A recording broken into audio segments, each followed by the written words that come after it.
அய்யனார் துணை சீரியல்ல அடுத்து என்ன நடக்க போகுதுன்னு வாங்க பார்க்கலாம். இங்க சோழன் வந்துட்டு சேரனை வீட்டுக்கு கூட்டிட்டு வராரு. உடனே பல்லவன் வந்துட்டு வேகமா ஓடி வந்து கட்டி பிடிச்சி, ஏன் அண்ணன் இப்படி பண்ணுன, ஏன் இப்படி பண்ணுன அப்படின்னு சொல்லிட்டு அழுதுகிட்டே கேட்குறாரு. பாண்டியன், சோழன், நிலா, பல்லவன், ஏன் நடேசன் முதற்கொண்டு எல்லாரும் கண் கலங்கி அழுதுகிட்டு இருக்காங்க. அப்பந்தான் சேரன் வந்துட்டு, நான் தப்பு பண்ணிட்டேன்டா, என்னை மன்னிச்சிருங்கடா, என்னோட வாழ்க்கை எப்படி போனாலும் அதை பற்றி எனக்கு கவலை இல்லை, என்னால் உங்கள் வாழ்க்கைக்கு பாதிப்பு வரும் அப்படின்னு சொல்லிட்டு கேட்கும்போது எனக்கு மனசு கேட்கல, அதனால தான்டா நான் இங்கே இருந்து போனேன்.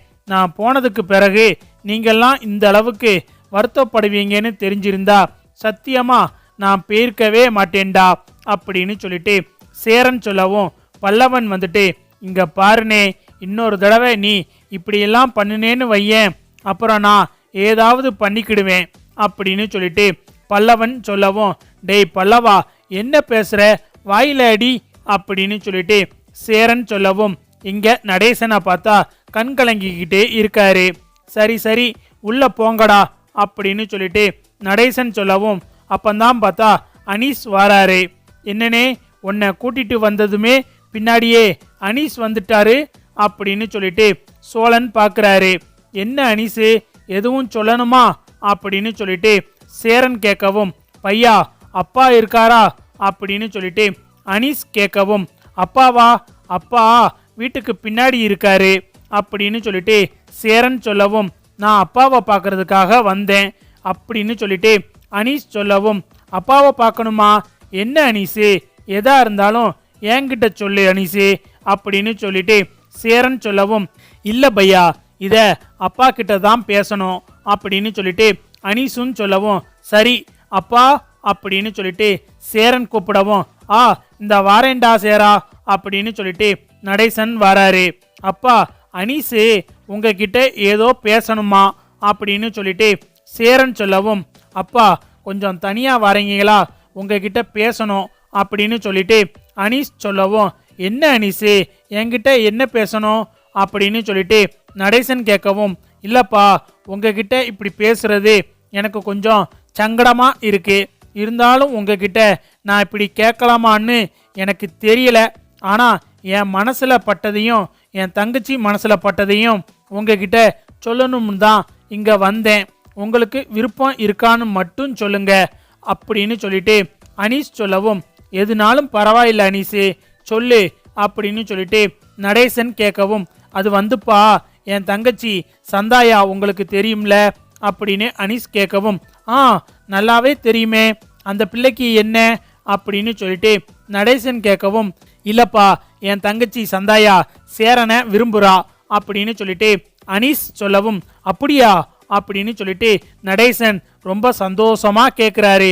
என்ன சொல்ற அனீஸு அப்படின்னு சொல்லிட்டு நடேசன் கேட்கவும், ஆமாப்பா என் தங்கச்சி சந்தாயா சேரனும் விரும்புறா, அவ சேரனை விரும்புறேன்னு சொல்லவும் எனக்கு ரொம்ப சந்தோஷமா இருந்துச்சு, ஏன்னா இந்த காலத்துல சேரன் மாதிரி ஒரு பையா என் தங்கச்சிக்கு கணவனா கிடைக்கிறது ரொம்ப கஷ்டம், அவரோட குணம் எல்லாமே எனக்கு நல்லா தெரியும், அவர் கூட இத்தனை வருஷமா நான் வேலை பார்த்துக்கிட்டு இருக்கேன், யாரோட மனசும் நோகாம பேசக்கூடிய ஆளு, குடும்பத்தை பொறுப்பா நடத்தக்கூடியவர், இப்படிப்பட்ட ஒருத்தரை கல்யாணம் பண்றதுக்கு கொடுத்து வச்சு இருக்கணும், ஆனா இதுக்கு நீங்க சம்மதம் சொல்லுவீங்களான்னு எனக்கு தெரியாதுல்ல, அதான் உங்ககிட்ட கேட்கலாம்னு வந்தேன், நான் எங்கேயோ இருந்து இங்க வந்து இருக்கேன், நாங்க வேற ஸ்டேட்டு நீங்க வேற ஸ்டேட்டு, அதே மாதிரி வசதியிலையும் உங்க அளவுக்கு நாங்க கிடையாது, நீங்க எதிர்பார்க்குற அளவுக்கு நகை பணம் சீர்வரிசை இதெல்லாம் என்னால் கொடுக்க முடியுமான்னு எனக்கு தெரியல, அதனால தான் உங்ககிட்ட என் தங்கச்சி பற்றி பேசலாம்னு தோணுச்சு, இதை பற்றி சேரன் பையா கிட்ட பேசினா வேணான்னு தான் சொல்லுவார், அதே மாதிரி இப்போ இருக்கிற குடும்ப சூழ்நிலை எனக்கு நல்லாவே தெரியும், சேரன் பையாவுக்கு கல்யாணம் நடக்காமல் இருக்கிறது உங்களுக்கு எந்த அளவுக்கு கஷ்டமாக இருக்குன்னு எனக்கு தெரியும், அதனால தான் இதை பற்றி உங்ககிட்ட பேசலாம்னு வந்தேன், இதை பற்றி நீங்கள் என்னப்பா நினைக்கிறீங்க அப்படின்னு சொல்லிட்டு அனீஸ் கேட்கவும், இங்கே நடேசனை பார்த்தா ரொம்ப சந்தோஷப்பட்டுக்கிட்டு இருக்காரு. அவர் முகத்துல அப்படி ஒரு பூரிப்பு. அனீஸு, நீ இப்படி கேப்பன்னு நான் நினைச்சு கூட பார்க்கல. இதுல சேரனுக்கு சம்மதம்னா எனக்கும் இதுல மனப்பூர்வமான சம்மதம். இருந்தாலும் சேரன் இதுக்கு என்ன பதில் சொன்னாலும் பரவாயில்லை, மறுப்பு சொன்னாலும் பரவாயில்லை. உன் தங்கச்சி பார்க்க லட்சணமா நல்ல பிள்ளையா இருக்கு. அந்த பிள்ளைக்கு என்ன தமிழ் தானே வராது, அதை நாங்க சொல்லி கொடுத்துக்கிடுறோம். இன்னொன்று, அந்த பிள்ளைக்கு ஹிந்தி தெரியும், எனக்கும் ஹிந்தி தெரியும். நான் எல்லா ஸ்டேட்டுக்கும் போயிருக்கேன். அதனால எனக்கு எந்த பிரச்சனையும் இல்லை. சேரனுக்கு இதில் சம்மதம் இருக்கோ இல்லையோ, வீட்டில் இருக்கிற எல்லாரும் பேசி சம்மதம் சொல்ல வைக்கிறோம். இன்னொன்று, இங்கே இருந்து கோவிச்சுக்கிட்டு வந்தவனை நீ பார்த்து உன் வீட்டுக்கு கூட்டிகிட்டு போயிருக்க பாரு, அது எவ்வளோ பெரிய விஷயம் தெரியுமா? அவன் பாட்டுக்கு மனசு நொந்து போய் எங்கேயோ அனாதையாக திரிய விடாம உன் வீட்டுக்கு கூட்டிகிட்டு போய் கவனிச்சுக்கிட்ட பாரு, அதுவே எனக்கு ரொம்ப சந்தோஷமா இருந்துச்சு. அதே மாதிரி இப்போ நீ கேட்ட பார்த்தியா, இதை நான் எதிர்பார்க்கவே இல்லை. உன் தங்கச்சிக்கும் சேரனுக்கும் நல்லபடியாக கல்யாணம் நடக்கிறதுக்கு நான் ஏற்பாடு பண்ணுறேன் அப்படின்னு சொல்லிட்டு நடேசன் சொல்லவும், உடனே நடேசனோட கையை பிடிச்சி, ரொம்ப நன்றிப்பா, என் தங்கச்சி சந்தாயா சேரன் மேலே விருப்பப்படவும் அவகிட்ட எனக்கு என்ன சொல்கிறதுனே தெரியல. நான் உங்ககிட்ட பேசிட்டு அதுக்கு அப்புறம் முடிவை சொல்கிறேன்னு சொல்லியிருந்தேன் அப்படின்னு சொல்லிட்டு அனீஸ் சொல்லவும், நீ வீட்டுக்குள்ள வா அப்படின்னு சொல்லிட்டு நடேசன் அனீஸை வீட்டுக்குள்ள கூட்டிட்டு போய் உட்கார வைக்கிறாரு. எம்மா நிலா, அந்த சாமி படத்துக்கிட்ட வெத்தலைப்பாக்கு இருக்கு பாரு, அதை கொஞ்சம் எடுமா அப்படின்னு சொல்லிட்டு நடேசன் சொல்லவும், எதுக்கு அங்கில் அப்படின்னு நிலா கேட்கவும், எம்மா எல்லாம் நல்ல விஷயம்தான், எடுமா அப்படின்னு சொல்லிட்டு நடேசன் சொல்றாரு. நிலாவும் பார்த்தா சாமி படத்துக்கிட்ட இருந்து வெத்தலைப்பாக்க எடுத்துட்டு வந்து நடேசன் கிட்ட கொடுக்கவும், இங்க பாருங்கடா, அனீஸோட தங்கச்சி சந்தாயாவை சேரனுக்கு கல்யாணம் பண்ணி வைக்கலாம்னு நான் விருப்பப்படுறேன். நீங்கள்லாம் இதை பத்தி என்ன நினைக்கிறீங்க அப்படின்னு சொல்லிட்டு நடேசன் திடீர்னு கேட்கவும், நிலா, சோழன், சேரன், பல்லவன், பாண்டியன் எல்லாரும் நடேசனை அதிர்ச்சியா பாக்குறாங்க. அப்பா என்ன பேசிக்கிட்டு இருக்கீங்க அப்படின்னு சொல்லிட்டு சேரன் கேட்கவும், என்னடா அப்பா, என்ன அப்பா, ஊர்ல இருக்கிற எல்லாரையும் நான் தங்கச்சியா தான் பாக்குறேன், இந்த பொண்ணையும் நான் அப்படித்தான் பாக்குறேன் அப்படின்னு சொல்லிட்டு, காலம் முழுக்க கல்யாணம் முடியாமலே இருக்க போறியாடா அப்படின்னு சொல்லிட்டு நடேசன் கேட்கவும், இல்லப்பா, ஏன் இப்படி திடீர்னு முடிவு எடுத்திருக்கீங்க அப்படின்னு சொல்லிட்டு சேரன் கேட்கவும், திடீர்னுலாம் இல்லடா, அனீஸோட தங்கச்சி சந்தாயா உன் மேல விருப்பப்படுறா, உன்னைய அந்த பிள்ளை காதலிக்குதான். இதை அனீஸ் வந்து என்கிட்ட சொன்னான், எனக்கும் சரின்னு பட்டுச்சு. ஊர் உலகத்துல உனக்கு பொண்ணு தேடி ஓஞ்சி போயாச்சு. அதே மாதிரி அனீஸுக்கு நம்ம குடும்பத்தை பத்தி நல்லா தெரியும். அவனுக்கு இதுல மனப்பூர்வமான சம்மதம்.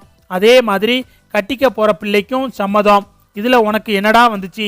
சரின்னு சொன்னா மட்டும் போதும். நாளைக்கு காலையில உனக்கும் சந்தியாவுக்கும் கல்யாணம் நடக்கும் அப்படின்னு சொல்லிட்டு நடேசன் சொல்லவும், இங்க சோழன், பாண்டியன், பல்லவன் எல்லாத்துக்குமே இது சரின்னு படுது. ஆமா, நாமளும் ஊரா பொண்ணு தேடியாச்சு. வர பொண்ணு வீடு எல்லாம் ஒன்று ஜாதகம் சரியில்லைன்னு சொல்றாங்க, இல்லாட்டி வீட்டை குறை சொல்றாங்க, அப்படி இல்லையா தனி குடுத்தனம் போகணும்னு சொல்றாங்க. ஆனா இந்த அனீஸுக்கு நம்மளை பத்தி எல்லாமே தெரியும், அண்ணனை பத்தி முழுசா தெரியும். சந்தேயாவும் அண்ணனை விரும்புறேன்னு சொல்றாங்க. அப்புறம் இதுக்கு மேல என்ன வேணும் அப்படின்னு சொல்லிட்டு நிலா மனசுக்குள்ள யோசிக்கிறாங்க. அதே மாதிரி இதையே தான் சோழன், பல்லவன், பாண்டியன் எல்லாரும் யோசிச்சுட்டு எங்களுக்கு எல்லாம் சம்மதம் அப்படின்னு சொல்லிட்டு எல்லாரும் ஒரே மாதிரி சொல்லவும், என்னடா எல்லாரும் ஒரே மாதிரி சொல்றீங்க அப்படின்னு சொல்லிட்டு சேரன் கேட்கவும், பின்ன என்னனே, நம்மளும் எல்லா பக்கமும் பொண்ணு தேடியாச்சு.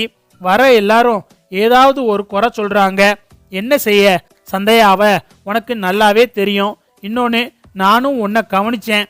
இங்க இருந்து அனீஸ் வீட்டுக்கு போனேன்ல, அங்க சந்தையா கிட்ட நல்லா தான் பேசிக்கிட்டு இருந்த, நான் அதை பார்க்கத்தான் செஞ்சேன். அப்புறம் உனக்கு என்னன்னே பிரச்சனை அப்படின்னு சொல்லிட்டு சோழன் கேட்கவும், இங்க சேரனுக்கு என்ன பதில் பேசுறதுனே தெரியல. இங்க பாருனே, இதுக்கு சம்மதம் சொல்லுனே அப்படின்னு சொல்லிட்டு பாண்டியன், பல்லவன், நிலா எல்லாரும் சேர்ந்து சேரன் கிட்ட கேட்கவும், சரி, இது உங்களோட முடிவு, இது எனக்கும் சம்மதம் அப்படின்னு சொல்லிட்டு சேரன் சொல்லவும், அப்பாடா உப்பவாவது சம்மதம் சொன்னீங்களே அப்படின்னு சொல்லிட்டு நிலா சொல்லவும் இங்க நடேசன் வந்துட்டு அனிசு இங்க பாரு, இதுதான் வெத்தலைப்பாக்கு, நாம நிச்சயம் பண்ணுனதாவே இருக்கட்டும். என் மகன் சேரனை உன் தங்கச்சிக்கு கட்டி கொடுக்க எனக்கு சம்மதம், உனக்கு சம்மதமா அப்படின்னு சொல்லிட்டு நடேசன் கேட்கவும் உடனே அனீஸ் வந்துட்டு எனக்கு மனப்பூர்வமான சம்மதம் அப்படின்னு அனீஸும் சொல்லிடுறாரு. அப்பந்தான் நிலா வந்துட்டு அங்கிள் ஒரு நல்ல நாளா பாருங்க, எவ்வளவு சீக்கிரமா கல்யாணம் பண்ண முடியுமோ அவ்வளவு சீக்கிரம் சேரன் அண்ணாவுக்கு கல்யாணம் பண்ணி வச்சிடுவோம் அப்படின்னு சொல்லிட்டு நிலா சொல்லவும் ஆமா நிலா சொல்றதுதான் சரி, அந்த கேலண்டரை எடுத்துட்டு வாங்க அப்படின்னு சொல்லிட்டு நடேசன் சொல்லவும் நிலாவும் கேலண்டரை எடுத்து கொடுக்குறாங்க. அதுல தேதி எல்லாம் பார்த்துக்கிட்டு இருக்காங்க. அடுத்த வாரம் நல்ல முகூர்த்த நாள் இருக்கு, அனிசே அடுத்த வாரம் கல்யாணத்தை வச்சுக்கிடுவோமா அப்படின்னு சொல்லிட்டு நடேசன் கேட்கவும் சரிப்பா, நீங்க எப்படி சொல்றீங்களோ அப்படியே வச்சுக்கிடுவோம். அதே மாதிரிப்பா நான் சந்தையாவுக்கு பெருசா எதுவும் நகை நட்டு சீரு எதுவும் சேர்த்து வைக்கல, ஏதோ கொஞ்சம் நகை சேர்த்து வச்சிருக்கேன், அதனால என்னால பெருசா சீர் எதுவும் செய்ய முடியாது அப்படின்னு சொல்லிட்டு அனீஸ் சொல்லவும் உடனே நிலா வந்துட்டு இங்க பாருங்க அனீஸ், நீங்க சந்தையாவுக்கு சீரு எல்லாம் எதுவும் செய்ய வேண்டாம். சேரன் அண்ணாவை பத்தி உங்களுக்கு நல்லாவே தெரியும், அவரை பத்தி தெரிஞ்சுமா இப்படி சொல்றீங்க? நீங்க உங்க தங்கச்சிக்கு என்ன பண்ண முடியுமோ அதை மட்டும் பண்ணுங்க, இங்க இருக்கிற யாரும் எதுவும் கேட்க போறது இல்ல. சந்தையாவை கட்டின புடவையோட நீங்க அனுப்பி வச்சா மட்டும் போதும், மற்றபடி எதுவும் வேணாம் அப்படின்னு சொல்லிட்டு நிலா சொல்லவும் இங்க சேரன் வந்துட்டு நான் என்ன சொல்ல வந்தேனோ அதை எல்லாத்தையும் நிலா சொல்லிருச்சு. இங்க பாரு அனிசு, உன் தங்கச்சிக்கு அதை பண்ணணும் இதை பண்ணணும் அப்படின்னு சொல்லிட்டு கடன் எதுவும் வாங்கிக்கிட்டு இருக்காத, உன்னால என்ன பண்ண முடியுமோ அதை மட்டும் பண்ணு, சந்தையா கிட்ட எல்லாத்தையும் சொல்லிரு அப்படின்னு சொல்லிட்டு சேரன் சொல்லவும் சரி பையா நான் வீட்டுக்கு போயிட்டு ஃபோன் பண்றேன் அப்படின்னு சொல்லிட்டு அனீஸ் சொல்லவும் அப்பந்தான் சோழன் வந்துட்டு என்ன அனீஸு பையா பையான்னு சொல்லிக்கிட்டு இருக்க, மச்சான்னு சொல்லி உரிமையோட கூப்பிடு அப்படின்னு சொல்லிட்டு சோழன் சொல்லவும் அனீஸும் சரிங்க மச்சான் போயிட்டு வாரேன் அப்படின்னு சொல்லிட்டு அனீஸ் சொல்லவும் சேரன் சோழன் பாண்டியன் பல்லவன் நிலா நடேசன் எல்லாரும் ரொம்ப சந்தோஷமா இருக்காங்க.